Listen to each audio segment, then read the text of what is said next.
কিছু মানুষ আছে দেখবেন, এরা নিজেদের স্বার্থ উদ্ধারের জন্য এরা মানুষকে এত নিচে নামিয়ে দেয়, এত নিচে নামিয়ে দেয় যে এরা এই স্বার্থ উদ্ধার করার জন্য ভালো মানুষগুলোকে বিপদে ফেলে দেয়।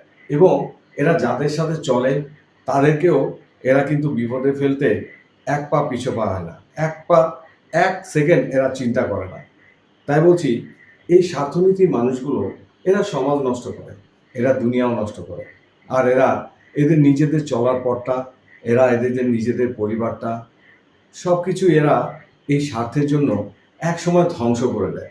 কারণ এরা স্বার্থ ছাড়া কিছুই বুঝে না, এদের কাছে স্বার্থটাই সব। কারণ এরা এমনভাবে দুনিয়াতে চলে বা এই পৃথিবীতে এই সমাজে এমনভাবে চলে যে এরা এদের নিজেদের স্বার্থ ছাড়া এরা কিছুই চিন্তা করতে পারে না। এদের কাছে শুধু স্বার্থ, স্বার্থ আর স্বার্থ। তাই বলছি, এইসব টাইপের মানুষগুলো যখন আমাদের সাথে চলে, আমরা কিন্তু বুঝি না কার মধ্যে কি আছে। আপনি কিন্তু মনোবিজ্ঞানী না, আমিও কিন্তু মনোবিজ্ঞানী না। আমরা কিন্তু মানুষ দেখলে চিনি না বা বুঝি না কার মধ্যে কি কাজ করছে, কার মধ্যে কি কতটুকু স্বার্থ কাজ করছে। কিন্তু এই স্বার্থবাদী মানুষগুলো আপনার সাথে এমনভাবে চলবে বা এমনভাবে মিশবে, আপনি বুঝবেনই না যে এরা তাদের নিজেদের স্বার্থ উদ্ধার করার জন্য এরা আপনার সাথে চলছে, আপনার সাথে মিশছে এবং আপনার সাথে সব কিছুই করছে। তাই বলছি যে যারা স্বার্থন্বেষী মানুষ তাদের সাথে কখনোই আপনি পারবেন না। কারণ এদের সাথে আপনি যখন বুঝে ফেলবেন যে এরা স্বার্থ নিয়ে চলে, যখন এদেরকে আপনি ধরবেন যে আপনি কেন এই কাজটা করলেন, কিসের জন্য করলেন, তখন এরা সাথে সাথে কী করবে জানেন? এমন কয়টা মিথ্যা কথা বলবে যে আপনি সত্যি কথা দিয়েও এদের মিথ্যার সাথে সহজে পারবেন না। এরা মিথ্যাগুলোকে এমনভাবে আপনার সামনে উপস্থাপন করবে যে আপনি সত্যি কথা বলেও এদের মিথ্যার সামনে টিকতে পারবেন না। কারণ এরা এত পাওয়ারফুল, এরা এত স্বার্থ উদ্ধার করার জন্য এত পাওয়ারফুল, কারণ এরা কারো কাছে ধরা দিতে চায় না।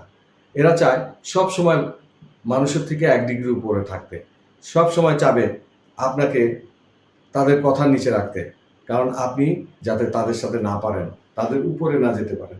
যখন দেখবে সে আপনার সাথে সত্যি দিয়ে পারছে না এবং আপনার সাথে সত্যি কথা দিয়ে সে পার পাচ্ছে না, তখন সে এমন কিছু মিথ্যা আপনার সামনে উপস্থাপন করবে যে আপনি হতবাক হয়ে যাবেন যে এই কথাগুলো সে কিভাবে বলল, তার নীতি কিভাবে কাজ করলো। এই কথাগুলো এমন দোষ আপনার উপরে চাপিয়ে দিবে যে আপনি অবাক হয়ে যাবেন যে এই স্বার্থন্বেষী মানুষগুলো যখন তাদের স্বার্থে আঘাত পড়ে, তখন কিন্তু ভালো মানুষকে বা নিজের কাছের মানুষকে বা ক্লোজ যে বন্ধুরা আছে তাদেরকেও দোষ দিতে এরা দ্বিধাবোধ করে না।